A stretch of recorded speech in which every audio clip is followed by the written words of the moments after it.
बिहार के पटना के अंदर एक छोटी सी फैक्ट्री बन रही होती है जो नमकीन की फैक्ट्री बननी थी।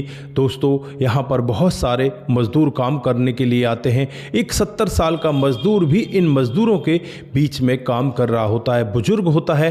दोस्तों जैसे ही तीसरा दिन आता है, जो फैक्ट्री का मालिक होता है वो यहाँ पर इन मज़दूरों को देखता है और देखते ही एकदम से भड़क जाता है। इस मज़दूर को देखते ही कहने लगता है कि तुम यहाँ पर काम करने के लिए आते हो या हराम का खाने के लिए आते हो। दोस्तों ये मज़दूर उसकी तरफ देखता है और कहने लगता है, साहब आप मुझे हरामी मत कहिए, मैं हराम का नहीं खाता, मैं काम करता हूँ। फिर यहाँ पर वो मालिक कहने लगता है, जवानी में तो पता नहीं कितने ऐश किए होंगे, अब बुढ़ापे में कमाने के लिए चला है, तू कल से यहाँ पर मत आना। दोस्तों उस मज़दूर को इस काम से निकाल दिया जाता है। उसके बाद जब इस मालिक को उस मज़दूर की सच्चाई, उसकी मजबूरी के बारे में पता चलता है तो इसकी आंखें भी नम हो जाती हैं। दोस्तों क्या थी इस बुजुर्ग मजदूर की बेबसी, जिसकी वजह से ये 70 साल की उम्र में भी काम कर रहा था। अगर आप लोग भी पूरे मामले को डिटेल से जानना चाहते हैं तो वीडियो को ज़रा सा भी स्किप ना करें, लास्ट तक वीडियो को ज़रूर देखिएगा। आगे बढ़ने से पहले हमारी वही रिक्वेस्ट कि जो हमारे चैनल के साथ नए हैं कृपया करके चैनल को फॉलो कर लें, बेल आइकन को ज़रूर प्रेस करें। नमस्कार, जय हिंद। आप देख रहे हैं APH न्यूज़ राहुल रावत के साथ। दोस्तों आज की जो हकीकत की घटना आप लोगों को बताने जा रहा हूं, ये बिहार के पटना की हकीकत की घटना है। यहाँ पर रामनाथ सिंह नाम का एक व्यक्ति जो अपनी फैक्ट्री को तैयार कर रहा था और फैक्ट्री उसे नमकीन की खोलनी थी। उसका एक बेटा होता है सूरज, जो इस फैक्ट्री को चलाने वाला होता है। दोस्तों यहाँ पर कई सारे मजदूर काम कर रहे होते हैं। उन मजदूरों में एक मजदूर होता है जिसका नाम दयाराम होता है। उम्र यही लगभग 70 साल होती है। अब यहाँ पर जब रामनाथ सिंह इस 70 साल के मज़दूर को देखते हैं, दो और ऐसे ही मज़दूर थे उनको भी देखते हैं, तो यहाँ पर इनको वहाँ से भगा दिया जाता है। कहा जाता है कि तुम लोग यहाँ से चले जाओ, तुम लोग काम नहीं करते। दयाराम को उल्टा पुल्टा कहा जाता है। उससे कहा जाता है तुमने जवानी ऐसे ही गंवा दी, पता नहीं जवानी में क्या किया होगा जो बुढ़ापे में कमाना पड़ रहा है। दोस्तों दयाराम बहुत ही समझदार आदमी होते हैं और वो वहाँ से चुपचाप अपने घर चले जाते हैं। इधर जो बेटा होता है सूरज, वो ये पूरा वाक़या देख रहा होता है। सूरज को भी बुरा लगता है लेकिन पिता के सामने वो कुछ कह नहीं पाता। दोस्तों जो दयाराम होते हैं उनकी एक बेटी होती है जिसका नाम होती है अंजलि। उम्र यही करीब 23 से 24 साल के बीच की होती है। दोस्तों उनकी बूढ़ी पत्नी होती है जो बीमार रहा करती, उसकी दवा के लिए और बेटी के पालन पोषण के लिए इसे मजदूरी करनी पड़ रही थी। यहाँ पर अब ये सीधा सीधे अपने घर चले जाते हैं और लगभग 2 दिन के बाद जो अंजलि है वो यहाँ पर पहुँचती है इसी साइट पर। आज यहाँ पर जो रामनाथ सिंह है वो नहीं होते, सूरज यहाँ पर मज़दूरों को देख रहा होता है। तो वो हाथ जोड़कर यहाँ पर सूरज की तरफ आकर कहने लगती है कि साहब मेरे पापा के कुछ पैसे बचे हुए हैं, आप उन्हें दे दीजिए, मुझे दवा लेकर जानी है। दोस्तों यहाँ पर ये सूरज अंजलि की तरफ देखता है और देखकर कहने लगता है कि आज तो पैसे नहीं हैं, फिर मैं ऐसा करता हूँ तुम्हारी दवा भिजवा देता हूँ। लेकिन यहाँ पर जो अंजलि है वो कहती है कि भूल मत जाना, मेरी दवा माँ के लिए बहुत ज़रूरी है। दोस्तों यहाँ पर जो सूरज है वो पर्चा ले लेता है और उनसे कहता है ठीक है मैं दवा देने के लिए तुम्हारे घर पर आऊँगा। फिर वहाँ से वो अपने घर पर जाता है, पापा से पैसे नहीं लेता, घर से कुछ पैसे लेता है और पैसे लेने के बाद सीधे मेडिकल स्टोर पर चला जाता है। वहाँ से दवा लेता है और दवा लेने के बाद सीधे अंजलि के घर पर पहुँच जाता है। और जब दरवाज़ा खटखटाता है तो अंजलि ही दरवाजे को खोलती है। अंजलि को देखकर ये बहुत ही ज़्यादा विचलित होता है क्योंकि देखने में अंजलि खूबसूरत होती है। जैसे ये घर के अंदर जाकर देखता है तो माँ बीमार पड़ी होती है और जो पिता होता है दयाराम वो वहीं पर बैठा होता है। आज वो काम भी नहीं गया था। दोस्तों यहाँ पर वो दवा देने के बाद कहता है कि ठीक है साहब मैं चलता हूँ, लेकिन यहाँ पर जो दयाराम वो कहते हैं कि मैं चाय लेकर आता हूँ और फिर वो चाय लेने के लिए बाहर चले जाते हैं। इधर जो अंजलि की माँ होती है वो इस बेटे से कहने लगती है, जो सूरज होता है बेटे की उम्र का है तो बेटा ही मानती है, कहती है कि बेटा ये इतने गंदे आदमी नहीं हैं, लेकिन ये बहुत ही स्वाभिमानी हैं। जब से इन्होंने तुम्हारे पापा की बातें सुनी हैं तब से ये काम पर नहीं जा रहे। कह रहे हैं कि भूखा मरना मंजूर है, लेकिन ऐसी जल्लत भरे जीवन को मैं नहीं जी सकता। दोस्तों, यहाँ पर सूरज को भी बहुत बुरा लगता है और उसके बाद वो कहता है कि मेरे पापा है ही ऐसे, वो किसी को कुछ भी कह देते हैं। और अब यहाँ से जब ये सूरज जाने लगता है, चाय जो लेके आई गई थी वो एक ही थी, एक ही चाय को सूरज को दे दिया जाता है, लेकिन सूरज उसमें से आधी चाय जो अंजलि की माँ होती है उसे दे देता है। और यहाँ पर वो चाय पीने से मना ही करता है कि मैं चाय नहीं पीता, लेकिन फिर भी पी ही लेता है। और पीने के बाद वो वहाँ से जाने लगता है। 1000 रुपये दयाराम को देने लगता है। दयाराम कहने लगता है कि आप ये पैसे मुझे क्यों दे रहे हो? तो सूरज कहता है कि ये पैसे आपके काम के हैं। फिर दवा का पैसा, तो यहाँ पर सूरज कहता है दवा मेरी तरफ से। कहता है कि नहीं नहीं साहब, मुझे ऐसा काम नहीं करना, मुझे ये दवा नहीं चाहिए। और अब यहाँ पर सूरज से कहता है कि आप जाओ, मैं अगर काम करूँगा तो ही पैसे लूँगा, बिना काम के मैं पैसे नहीं ले सकता। उसके बाद जो अंजलि है वो बाहर निकल कर आती है और सूरज से कहने लगती है कि मेरे पापा आज तक कभी भी इतने नहीं रोए जितने उस दिन घर आकर रोए थे। मेरे पापा बहुत रोए और वो यही कह रहे थे कि अगर मेरे बेटे मेरे साथ होते तो ठीक होता। दोस्तों, इसके 4 बेटे भी होते हैं, चारों की शादी हो चुकी होती है, लेकिन चारों के चारों अलग रहते हैं और वो बस यहाँ पर ताने मार सकते हैं और वो कुछ नहीं करते। अगर वो 1000 रुपये भी दें तो इसका काम काज चल जाए, लेकिन वो कभी भी पैसे देने की कोई बात ही नहीं करते। दोस्तों, अब यहाँ पर अंजलि रोते हुए कहने लगती है, फिर सूरज उसके हाथ में 1000 रुपये थमा देता है, कहता है कि बुरे वक्त में काम आएंगे, ये आप रख लो।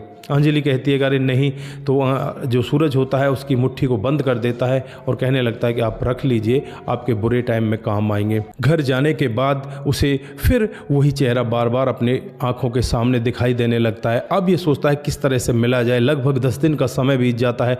10 दिन के बाद वो फिर मेडिकल स्टोर पर जाता है, 1 महीने की दवा खरीद लाता है और दवा खरीद कर सीधे अंजलि के घर पर पहुँच जाता है। दरवाज़ा खटखटाता है तो सामने अंजलि मिलती है। दोस्तों, अंजलि यहाँ पर अब सूरज को देखकर बहुत ज़्यादा खुश होती है और मन ही मन सोचने लगती है कि ये तो दवा लेकर आ गए, मैं तो दवा का पर्चा ढूंढ रही थी, मुझे पर्चा मिल ही नहीं रहा था, मुझे नहीं पता था पर्चा इनके पास है। दवा वो लोग ले लेते हैं और उसके बाद यहाँ पर अंजलि की माँ से, अंजलि से, इन सब से कहते हैं कि मैं अब यहाँ पर जो दयाराम जी है उन्हें काम दे रहा हूँ और वो 1-1.5 महीने तक वहीं पर काम करेंगे, हल्का फुल्का काम है, आराम से कर लेंगे। दोस्तों, यहाँ पर अंजलि भी खुश होती है, उसकी माँ भी खुश होती है, लेकिन अंजलि की माँ कहती है कि दयाराम जी वहाँ पहुँचें तब ना वो मुश्किल जा पाएंगे। तो अंजलि मजाक में कह देती है कि ठीक है, वो नहीं जाएंगे तो हम चलेंगे। दोस्तों, फिर यहाँ पर थोड़ी देर में दयाराम आ जाते हैं। दयाराम से जब बातें होती हैं तो पहले तो वो मना करते हैं, लेकिन जब बेटी और उसकी पत्नी और सूरज के कहने पर वो मान जाते हैं, ठीक है, जब आप इतना कह रहे हो तो मैं काम पर आ जाऊँगा। जैसे ही अपने घर पहुँचता है तो अपनी माँ से जाकर कहने लगता है कि माँ, मैं एक मज़दूर को काम देकर आ गया हूँ और उसे कल से मैं काम पर लगाऊंगा, लेकिन पापा इस सब के बारे में मानेंगे क्या? तो वो कहती है कि मानेंगे क्यों नहीं, हम देखते हैं मानते कैसे नहीं है। जैसे ही शाम को पापा आते हैं, पापा को बताया जाता है तो पापा यहाँ पर कहने लगते हैं कि तुम्हारा बेटा क्या गुल खिला रहा है, मुझे पता है, उसकी एक जवान लड़की भी है, उस पर तुम्हारा बेटा फिदा हो चुका है। दोस्तों, माँ ऐसी बातों को सुनकर एक बार सन्न हो जाती है। बेटा जब ये बातें सुनता है तो एकदम वो भी सन्न हो जाता है कि पापा को कैसे पता चला। दोस्तों, अब यहाँ पर जो बेटा है वो अपनी माँ से कहने लगता है कि माँ, एक बार उस परिवार से मिल तो लो, अगर आपको लगे कि वो काम करने लायक है तो उसे काम दे देना, नहीं तो उसे काम बिल्कुल मत देना। दोस्तों, एक इनके हम मिस्त्री काम पर आया करता, वो मिस्त्री इतना चुगलखोर होता है, वो ये सारी बातें सीधे जाकर उस दयाराम को जाकर बता देता है, जो बुजुर्ग आदमी होता है, कि उन बाप बेटों में तो महाभारत छिड़ी हुई है, तुम्हारे लिए, तुम्हें काम देने के लिए आपस में वो दोनों के दोनों लड़ रहे हैं। दयाराम है वो कहने लगते हैं कि मैं काम पर नहीं आऊँगा, हमारे लिए उन्हें लड़ने की ज़रूरत नहीं है। दोस्तों, उसके बाद यहाँ पर सूरज अपनी माँ को मनाकर सीधे उनके घर ले जाता है और जब माँ उस घर में पहुंचती है तो उस घर की हालत को देखकर एक बार के लिए वो भी बहुत ज़्यादा दुखी होती है। अंजलि को देखती है तो अंजलि उस माँ की बहुत ज़्यादा सेवा करती है, कभी पैर दबाना तो कभी कुछ करना, कभी कुछ करना, इस तरह से माँ भी बहुत ज़्यादा प्रभावित होती है और अपने बेटे से कहने लगती है कि बेटा, बहुत तूने सही चुनी है। दोस्तों, अब यहाँ पर जो सूरज की माँ है वो अपने पति से कहने लगती है कि मुझे वही बहू चाहिए और मैं अपने बेटे की शादी उसी से करूँगी। लेकिन पिता ना चाहते हुए भी इस रिश्ते के लिए राज़ी हो जाता है और फिर साल 2024 में इनकी शादी होती है। शादी तो होती है लेकिन पिता बिल्कुल खुश नहीं रहता, ना ही किसी रिश्तेदार से बात करता, ना ही किसी और से बात करता। फिर यहाँ पर शादी होने के बाद जो फैक्ट्री है वो भी बन जाती है और फैक्ट्री में काम स्टार्ट हो जाता है। लगभग 6 महीने तक काम चलता है। जो अंजलि होती है वो फैक्ट्री के कामों को बड़े अच्छी तरीके से देखती, इतने अच्छे तरीके से फैक्ट्री को चला लेती है।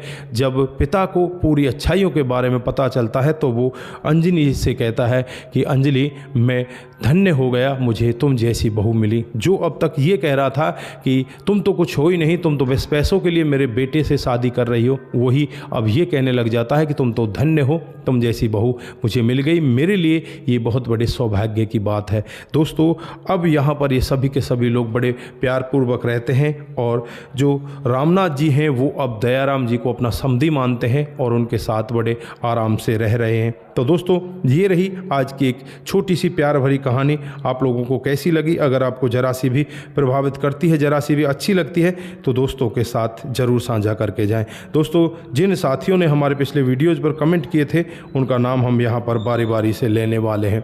सबसे पहला जो कमेंट आता है शंकर स्वामी जी का आता है। वो लिखते हैं कि आपकी कहानी बहुत ही अच्छी लगती है, बहुत बहुत धन्यवाद। प्रभु दयाल जी कमेंट करते हैं। सपन देह का कमेंट आता है और उसके बाद जो कमेंट आता है वो कमल सिंह चौहान जी का आता है। वो लिखते हैं कि आपकी कहानी बहुत ही बेहतर होती है।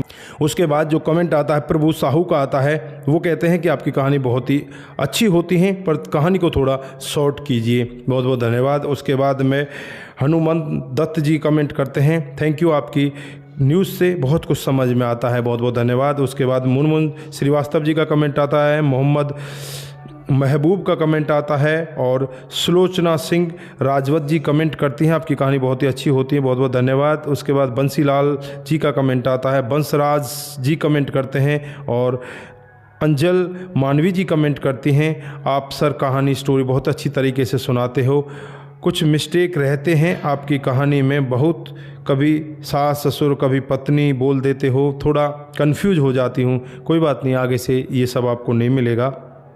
उसके बाद चंचल अदलखा जी हमें कमेंट करती हैं, मैंने पहली बार आपकी यह स्टोरी सुनी है, बहुत अच्छी लगी है मेरे भाई, बहुत बहुत धन्यवाद। बहुत बहुत धन्यवाद चंचल जी। उसके बाद में इरफान मोहम्मद जी हमें कमेंट करते हैं, बहुत बहुत धन्यवाद। उसके बाद नीलम शर्मा जी कमेंट करती हैं, बहुत बहुत धन्यवाद। धर्मेंद्र कुमार शर्मा जी का कमेंट आता है। विशाल वी विश्वकर्मा जी कमेंट करते हैं। नीलम शर्मा जी कमेंट करती हैं। आप सभी का दिल की गहराइयों से बहुत बहुत धन्यवाद। आप सभी लोग इसी तरह से हमारे साथ बने रहें, इसी तरह से अपने कमेंट हमारे साथ में साझा करें। सतर्क रहें, सावधान रहें, रिश्तों की अहमियत को जरूर समझें। नमस्कार, जय हिंद, जय भारत।